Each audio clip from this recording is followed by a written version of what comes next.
last thing I saw before the second attack was the silver underside of the plane before it went into the building. It wasn't a commercial airline. No, that second one wasn't no commercial. No, the second one definitely didn't have any markings on it that I saw. No, I didn't see any. The second one, it didn't have, like no camouflage or anything, No emblems, no logos. The second plane was an unmarked silver fuselage. I'd say it was like a two-engine plane or something.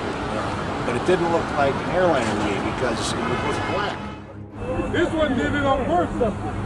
Okay. Like a black plane. Yeah, we see it going around. He went. Yeah, we just saw it. A black plane. Yeah, we see it going around. He went. Another plane. The plane wasn't no airline or anything. It was a twin-engine, big gray plane. When you saw the second Engine, big gray plane. when you saw the second one happen, what did it look like? And it was a smaller, much smaller plane, but someone said it looked like a military plane, but I'm not sure. I don't know much about airplanes. Mark, were you close enough to be able to see any markings on the airplane? It definitely did not look like a commercial plane. I didn't see any windows on the sides. No, it was a black plane. It looked like a fighter jet. It looked like a fighter jet.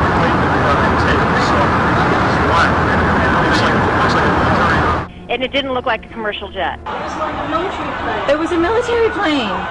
Could be a drone aircraft. That's an aircraft that's guided electronically to its target without having a pilot. The plane circle around and actually come on to the opposite side of the building and smash into the trade center. It was great, to be honest with you. We watched the first explosion. As we're watching the buildings, I saw a black, very large airplane fly right into the second building. It came out of the south, right in front of our eyes. Explosion first and then it hit. Explosion first and then it hit. I don't know, I was out here, I heard two explosions. Do it for real. Oh, blame it on the Muslims, naturally. Then I get my funding. Do it for real. Oh, blame it on the Muslims, naturally.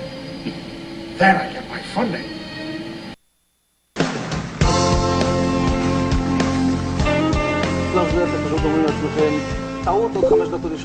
And at that point we were taken for another round of questioning, this time related to our allegedly being members of Mossad.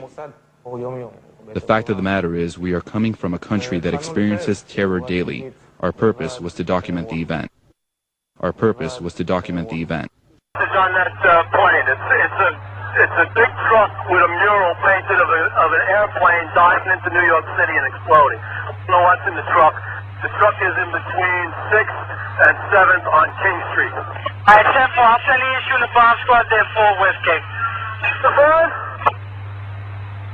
The board, don't risk much. Alright, it's on 6th. That's fine. With a mural painted, airplane diving into New York, blowing up. 2 men got out of the truck, ran away from it. We got those 2 under. That's good. Are you holding those 2 guys, Kate? Them under. Let's get the music going here. Listen to that. Fucking beat the shit out of them. Alright, get in. Alright, you listen, you need any further on those 2 guys over there? You alright over there, Kate?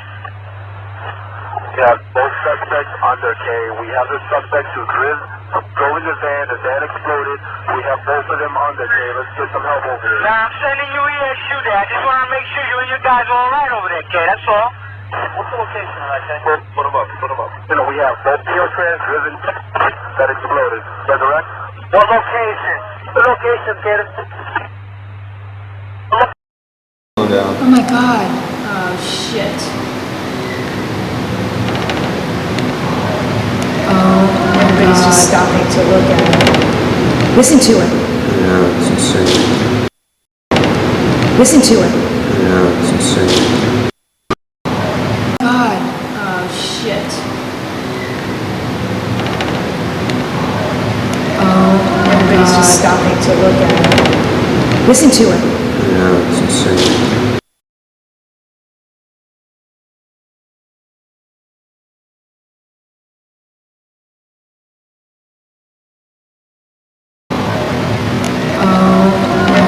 Stopping to look at it. Listen to it. Yeah, it's insane. Stopping. When? It's going down. Oh my God. Oh shit.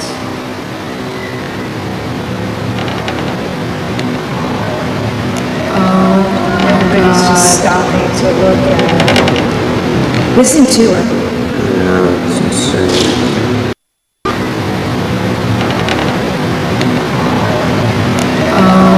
Everybody's just stopping to look at, listen to it. Yeah, it's insane. Holy shit.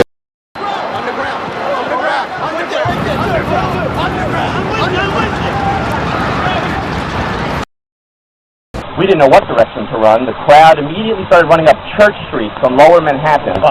At this point, it's anyone go where you think you can get safe. It was a full sprint for FBI officers, for NYPD, for fire, for press, for media, for victims who had come out of the town, not knowing what this is happening. We ran 5-6 blocks, and the smoke at this point, this is where it's like out of the movie, because we turn around over our shoulders, and the smoke at this point is coming closer and closer to us, and we don't know what's in the smoke, where the smoke has come from, and we have no idea at this point that the top of one of the towers is no longer there. We're still under the impression that this was perhaps a subway, and that as we were running, the street below us was going to shake. And then it hit. Let's go! Underground! Started running north on Church Street alongside police officers, FBI agents, emergency workers. We thought the ground below was about to explode. Hi everyone. I don't know where to begin. My photographer Glenn Mayrose and I are safe. We're okay. Back at St. Vincent's. Let's just tell you what we went through. At the time that the first collapse occurred, we were 2 blocks away, as close as police were going to allow us to get. Talking to fellow police officers, FBI agents, etc., when all of a sudden we heard a rumble.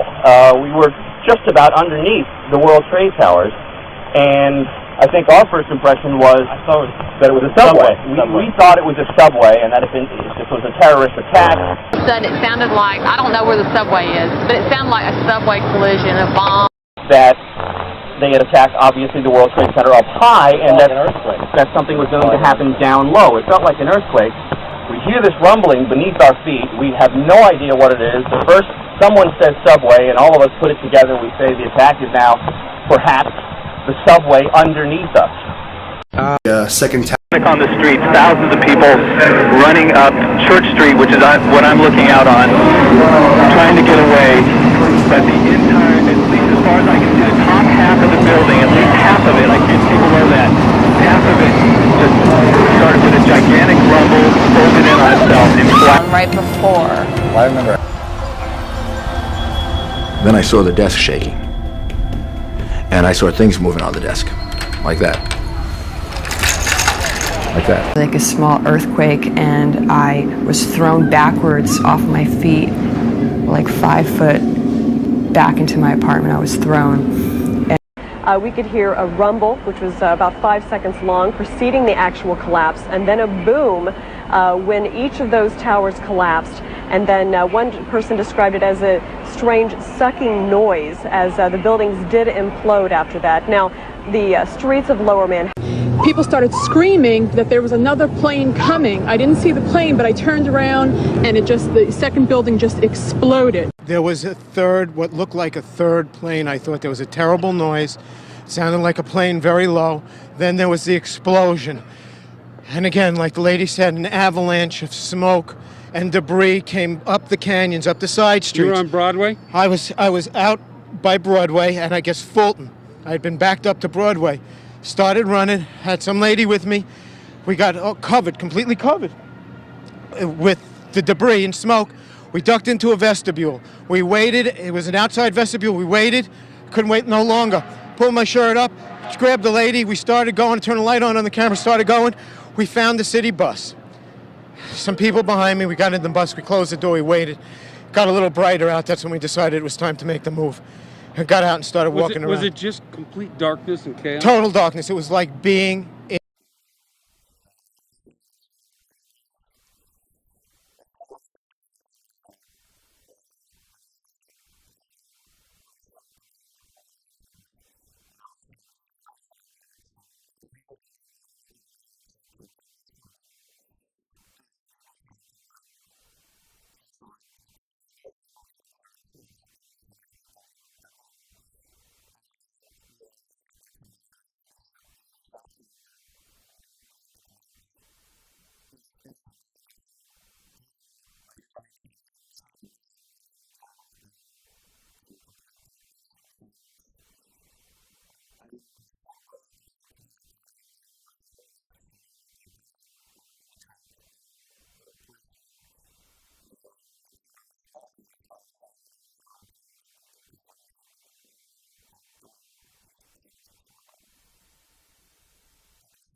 Started with a gigantic rumble, folded in on itself, and I remember a rumbling sound right before. We were standing probably about 3 blocks away, advancing toward the scene to try and gather some photos and some videotape, and it felt like the entire ground shook. It felt like what it feels like to be in a earthquake. The ground was shaking, followed by plumes and plumes of overwhelming smoke and flying debris, ash, and pieces of the building. As the ground was shaking. Was there sound with this, Nina? There's a tremendous. Yeah. I am reasonably sure that it was not the impact of the planes alone that did this. I mean, I think that's. I don't think you need to be an engineer to hypothesize that something else compromised them. They sort of imploded. We want to go back to Marcia Kramer, who's in the newsroom, for a further update. Marcia? Well, we have a number of updates. Number one, CNN is now reporting that there was a third explosion at the World Trade Center, probably an explosion from the ground that caused World Trade Center 1 to collapse on top of itself. Again, there was a third explosion. It's unclear what caused it, whether it was a bomb or whether the first plane that crashed into the tower had somehow been booby-trapped with a bomb that was timed to explode later after the crash had occurred. But CNN is reporting that there was a third explosion that caused World Trade Center 1 to collapse within itself and then collapse on other surrounding buildings. But you know, it would create violent vibration and create a loud boom within the building. So it was boom, boom, boom, boom, boom, and that kept, as it got closer, it got louder and louder. But then the explosion on the south World Trade happened, and I said, this is something we have to do, we have to back out. We backed out over here, and even then, that's when I was caught again in the second explosion. Yeah, I went up to the elevator, the 24th floor. As soon as we get up there, the elevator get out. I got power, we lost power in the elevator. Thank God we kept one of the truck guys there, and he forced the door, and then we worked our way down the stairs. As we came down the stairs, we were just dragging people along with us, and then when we came outside, it just blew, the tower blew, and I found the mask on the floor as I was crawling. Boom, down it started to come, and right up at the top, like we were invited to watch. Boom, boom, boom, down it started to come, and up at the top, like we were invited to watch. Boom, boom, boom, down it started to come. Time. Tell me what happened. I was on the basement, which is a support floor for the maintenance company, and we hear like a big rumble, not like an impact, like a rumble, like something like moving furniture on a massive way, and all of a sudden we hear another rumble, and a guy comes running into our office, and all his skin was off his body. The museum hired specialists to perform forensic testing and analysis of 2 large composites and several smaller pieces that had broken off. Consequently, the museum conducted additional research, analyzing the heat levels that had created the fused material. Scientists determined that, at heat levels in excess of 2,000 degrees Fahrenheit, the tests show that the heat levels were too hot to be anything but one device, a minimum residual radiation fusion weapon. You can't have unlimited heat levels and still believe the narrative. Not being alarmed at this point only means you don't understand the evidence and how it can only connect to controlled demolition using minimum residual radiation fusion weapon. Only one video file exists of the ground shaking. The only reason for this level of censorship is because the Army, knows better, and they know what to hide from the public, i.e. validation of a minimum residual radiation fusion weapon. Only one photo of minimum residual radiation fusion bomb exists under NIST, the uncensored SIPA folder NIST Release 29. One of the more unusual artifacts to emerge from the rubble is this rock-like object that has come to be known as the meteorite. It's this fused element of steel, molten steel and concrete and all of these things all fused by the heat into one single element. And almost like a chunk of lava from Kilauea or Iceland, where they're very sharp but breakable shards on the end. This 8-ton steel I-beam is 6 inches thick. It was selected to be preserved for future generations for the near-perfect horseshoe-like bend formed during the collapse. I found it hard to believe that it actually bent because of the size of it and how there's no cracks in the iron. It bent without almost a single crack in it. It takes thousands of degrees to bend steel like this. Typically you'd have buckling and tearing on the tension side, but there's no buckling at all. One of the more unusual artifacts to emerge from the rubble is this rock-like object that has come to be known as the meteorite. It's this fused element of steel, molten steel and concrete and all of these things all fused by the heat into one single element. And almost like a chunk of lava from Kilauea or Iceland, where they're very sharp but breakable shards on the end here. And architects, engineers, people who work with steel, welders have just never seen the level of destruction and the level of deformation of this material in our lives. But in the past few years, he's come to love these pieces of steel. I know every single piece here. It looks like a sculpture. For me, how I see that, every piece coming be a sculpture for me. They have beautiful texture, they have beautiful colors. Gat says that appreciation keeps him going as he works to save the richness of the wreckage for future generations. Alice Greenwald, the museum's director, says she has no idea how she'll exhibit the wreckage. She used to head the U.S. Holocaust Memorial Museum in Washington. She does have a vision for this new memorial. This is about honoring memory, and this is about educating people about not just the dark day of 9/11, but the best of humanity that responded in reaction to the darkness. Those involved in the restoration spend every day looking for the light in that darkness. Like a lot of